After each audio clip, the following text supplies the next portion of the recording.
They laughed when the veteran Navy SEAL stepped into the mud-soaked training yard. Too quiet, too careful, too old to matter. They whispered she was chasing attention, until the mission dropped them into a dense, choking forest, where radios died, roots vanished, and panic spread fast. While the confident ones rushed and failed, she stayed invisible, reading the terrain, spotting what they missed, making the calls that kept them alive. And when they finally realized why she took this job, why she needed the money, every joke died in their throats. The forest didn't change. They did. From wherever you're watching, let us know in the comments. And if this story has earned you respect, click like so others can find it too. Avery Kane sat in the back of the military transport truck, her hands resting on her knees, her eyes fixed on nothing in particular. The engine rumbled beneath her, a familiar sound that brought back memories she didn't want to revisit. Around her, younger operators talked in clusters, their voices confident, their laughter easy. They wore their gear like armor, their youth like a shield. They didn't look at her. When they did, it was with sidelong glances, the kind that measured and dismissed in the same breath. She was 42, older than most of them by 15 years, and in their world, that made her ancient. Her hair was pulled back tight, streaks of gray visible at the temples. Her face was weathered, lines etched around her eyes from years of squinting into hostile sun, scanning horizons for threats that could appear in an instant. She wore the same tactical gear as everyone else, but on her it looked different. Broken in, used, functional. On them it looked like costume. She heard the whispers. They weren't trying to hide them. Why is she even here? One of them muttered. A lean operator named Colton who had a reputation for fast reflexes and a faster mouth. Retirement didn't stick. Another added. A woman named Reese who had come up through the new accelerated programs, all precision and no patience. Maybe she misses the action, Colton said with a smirk. Or maybe she's broke. They laughed. Not cruelly, but casually, the way people laugh when they think they're right. Avery didn't react. She'd heard worse. She'd been called worse. She'd been underestimated her entire career. And she'd learned early that explanations were wasted energy. People believed what they wanted to believe. The truth didn't change that. The truth was sitting in a hospital room 3,000 miles away, hooked up to machines that beeped and hummed and kept a small body alive. The truth was a diagnosis that came with a price tag that insurance wouldn't cover. The truth was that Avery had taken this mission not for glory, not for nostalgia, not because she was bored or reckless or chasing some phantom version of herself. She took it because it paid fast, because the contract was cash on completion, because her child needed treatment that couldn't wait. But she didn't say any of that. She didn't owe these people her story. The truck hit a pothole, and everyone jolted. Avery's hand instinctively moved to steady her rifle. Muscle memory, the kind you don't lose.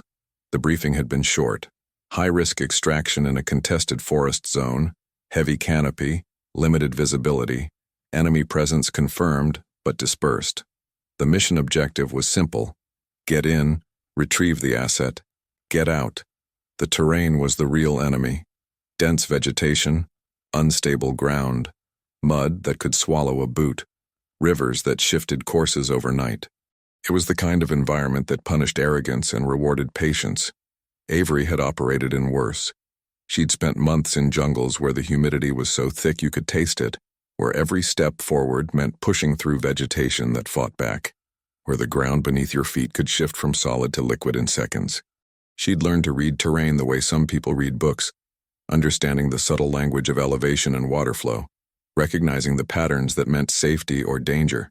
The team leader, a square-jawed officer named Garrett, stood at the front of the truck, gripping an overhead strap as he reviewed the route on a digital map. He was competent, but green. He'd run drills, simulations, controlled exercises. This was his third real mission. He projected confidence because he thought that's what leaders did. Avery knew better. Confidence without experience was just noise. She'd seen too many confident officers make decisions that got people killed. Too many leaders who confused certainty with competence. Real leadership, she'd learned, was knowing when to listen, when to adapt, when to admit you didn't have all the answers. They arrived at the drop point as dawn broke, the sky a bruised gray streaked with pale orange. The forest loomed ahead, a wall of shadow and sound. Birds called from the canopy. Insects buzzed in thick clouds. And somewhere in the distance, water rushed over stones. The air smelled of wet earth and decomposing leaves, that particular scent of a forest that never truly dried out. The team disembarked, checking gear, adjusting straps, moving with the rehearsed efficiency of people who had trained together. Avery moved slower, not because she was incapable, but because she checked everything twice. Her weapon, her comms, her medical kit, her backup magazines, the clasp on her holster, the tightness of her boots. She'd seen people die because they rushed. She'd seen missions fail because someone assumed their gear was fine. Assumption was the enemy. She ran her fingers along every strap, tested every buckle, verified every connection. It was a ritual she'd performed 1,000 times, a routine that had kept her alive when others hadn't been so lucky. Garrett gathered the team for a final word. Stay tight, stay sharp, and stay on comms. We move fast, we move quiet, and we don't deviate from the route. Understood? A chorus of affirmations. Avery nodded. Garrett's eyes flicked to her, hesitated, then moved on. He didn't trust her. Not because she'd done anything wrong, but because she was an outsider. Temporary attachment. Not part of the unit. She could see it in the way he positioned people. She was placed in the middle of the formation, where she could be monitored, where she wouldn't lead. It didn't bother her. She wasn't here to lead. She was here to survive and get paid. They entered the forest in a staggered column, spacing themselves to avoid clustering. The ground was soft, the mud thick and clinging. Within minutes, boots were caked, pant legs splattered. The air was humid, heavy, tasting of rot and pollen. Visibility dropped to 20 meters. The canopy overhead was so dense that even midday would feel like dusk. Shafts of light penetrated in places, creating columns of illuminated motes that shifted as the leaves above moved in the wind. Avery watched the ground as she moved, reading the terrain. She noted the places where water pooled, the depressions that suggested sinkholes, the roots that could trip, the vines that could snag. She listened to the forest, the way the bird calls shifted when the team passed, the way the insects went quiet in their wake. Nature always reacted. You just had to pay attention. She remembered an instructor early in her career, a grizzled veteran who told her that the forest would tell you everything you needed to know if you learned its language. Most people never learned. They moved through nature like it was an obstacle course, something to overcome rather than understand. 2 hours in, the team stopped for a comms check. Garrett tried to raise base. Static. He tried again.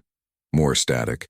He frowned, adjusted frequencies, tried a third time. Nothing. Interference from the canopy, he said. We'll try again at the next checkpoint. Avery glanced up. The canopy was dense, yes, but not dense enough to kill comms entirely. She'd operated under thicker cover and maintained signal. This felt different. Electronic warfare, maybe. Jamming. Or maybe they were just in a dead zone. One of those geographical quirks where signals couldn't penetrate. Either way, it meant they were on their own. She considered saying something, then decided against it. They wouldn't listen. They'd assume she was being paranoid, old school, stuck in outdated protocols. So she stayed quiet and made a mental note. 3 hours in, the route started to deviate. Garrett consulted his map, frowned, consulted it again. The trail they were supposed to follow had disappeared, overgrown or washed out. He made a call to cut east, toward higher ground. The team followed. Avery hesitated. Cutting east meant moving toward the ridge, which meant exposure, which meant slower movement and higher risk of being spotted. The original route stayed low, stayed covered. She opened her mouth to speak, then closed it. Garrett was in command. She was temporary. She followed. She knew this was a mistake. Felt it in her gut the way you feel a storm coming. But rank had its privileges, and she wasn't about to undermine him in front of the team. Not yet. An hour later, the ground turned to swamp. The mud went from ankle-deep to knee-deep in the span of 10 meters. The team slowed to a crawl, each step a struggle, boots suctioning with wet, obscene sounds.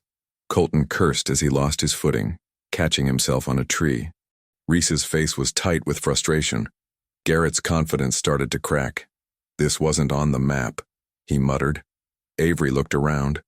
The swamp stretched in every direction, broken only by skeletal trees and patches of stagnant water covered in green film. Mosquitoes swarmed in clouds so thick they obscured vision. The smell was overwhelming, sulfurous and organic, the smell of things breaking down. She studied the patterns, the way the water pooled, the slight elevation changes, the clusters of firmer ground marked by denser vegetation. She saw a path, narrow, winding, but passable. "There's a route," she said quietly. Garrett turned. "What?" "Northwest. Follow the tree line where the roots are exposed. Ground's firmer there. We can loop around the worst of it."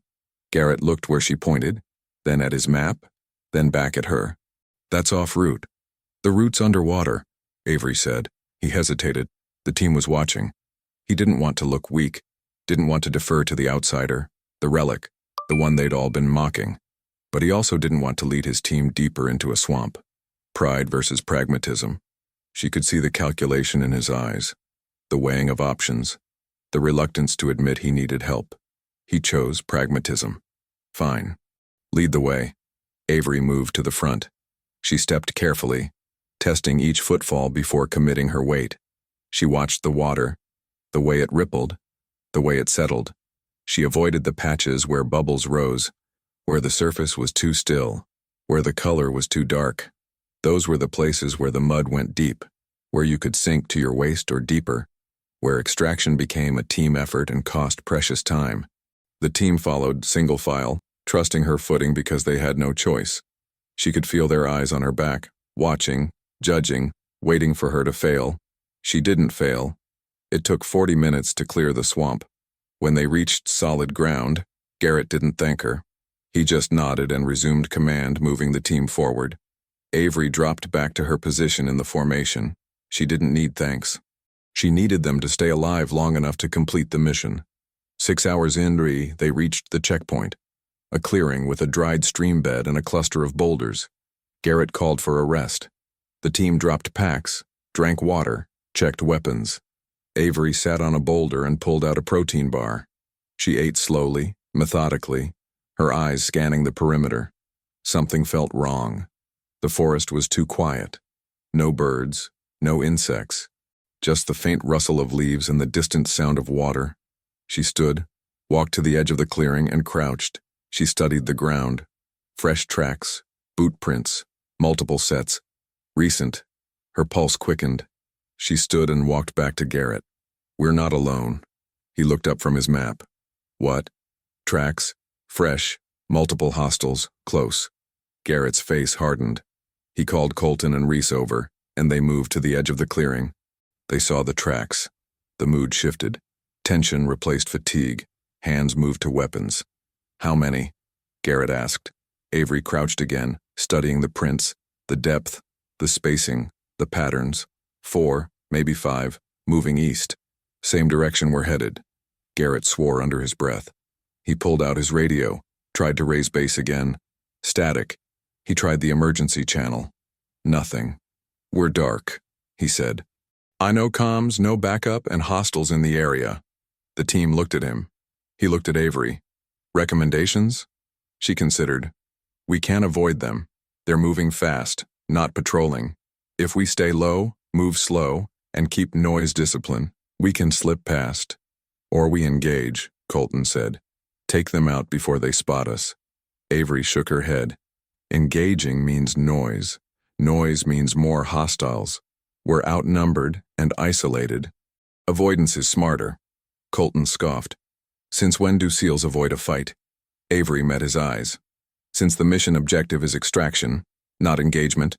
We're not here to rack up kills. We're here to get the asset and leave." Garrett thought for a moment, then nodded. "We avoid. Move slow, stay quiet. Avery, you take point." She didn't argue. She moved to the front, and the team fell in behind her. They advanced in near silence, each step deliberate, each breath controlled. Avery's senses were razor sharp. She watched for movement, listened for voices, smelled for smoke or sweat. She led them through a depression where the ground was soft enough to muffle footsteps, then along a ridgeline where the trees were thick enough to provide cover. An hour later, they heard voices, low, casual, speaking a language Avery didn't recognize. She raised a fist. The team froze. She pointed to a cluster of rocks ahead, then gestured for everyone to get low. They moved like shadows, dropping into cover behind the rocks. Avery peered over the edge. 50 meters away, 4 hostiles sat around a small fire, weapons slung over their shoulders, relaxed. They weren't expecting company. Avery watched them for 5 minutes, noting their positions, their weapons, their body language. Then she turned to Garrett and gestured for the team to move. They slipped past, silent as ghosts, and the hostiles never looked up. 200 meters later, Avery stopped and exhaled. Garrett clapped her shoulder. It was the first real acknowledgement she'd received.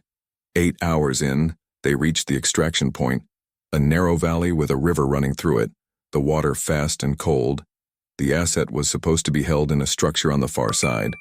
Garrett glassed the area with binoculars. I don't see the structure." Avery took the binoculars. She scanned slowly, methodically. Then she saw it. Not a structure, but a camouflaged shelter, half buried in the hillside, covered in vegetation. "There," she said, pointing. Garrett squinted. "How did you—" "Experience," she said simply. They planned the approach. Cross the river at the shallowest point, move uphill under cover, breach the shelter, extract the asset, and exfiltrate the same way they came in. Simple in theory, complicated in execution. The river was the first problem. The water was waist-deep and moving fast. One misstep and you'd be swept downstream. Avery crossed first, moving diagonally against the current, using a branch for balance. She reached the far side and secured a rope. The team followed, one by one. Colton slipped halfway across, went under, and came up sputtering. Avery hauled him to shore. He didn't make a joke. They moved uphill, weapons ready, every sense alert. The shelter was guarded. 2 hostiles at the entrance, armed but inattentive. Garrett wanted to go loud. Avery suggested otherwise. Suppressed shots, simultaneous, no noise. Garrett assigned Reese and Colton 2 shots. 2 bodies dropped. The team moved in. The shelter was dark, damp, smelling of mildew and fear. The asset was inside, a gaunt figure in filthy clothes, eyes wide with shock. Avery cut the restraints while Garrett confirmed identity. "It's them. Let's move." They exfiltrated fast, retracing their steps, the asset stumbling between them. The river crossing was harder with an extra person, but they managed. Halfway back through the forest, the comms crackled to life. "Base, signal restored." Garrett reported mission success. 12 hours after insertion, they reached the extraction point. A helicopter descended, rotors thudding, and they climbed aboard. The team collapsed into seats, exhaustion finally catching up. Avery sat apart, her rifle across her lap, her eyes on the forest disappearing below. Back at base, the debrief was short. Garrett gave his report. He mentioned Avery 3 times, her route through the swamp, her detection of the hostiles, her identification of the shelter. The senior officer, a gray-haired colonel named Hargrave, listened without expression. When Garrett finished, Hargrave dismissed the team. "Kane, stay." Avery remained seated. The room emptied. Hargrave sat across from her. "Why'd you take this mission?" She met his eyes. "It paid. You don't need money.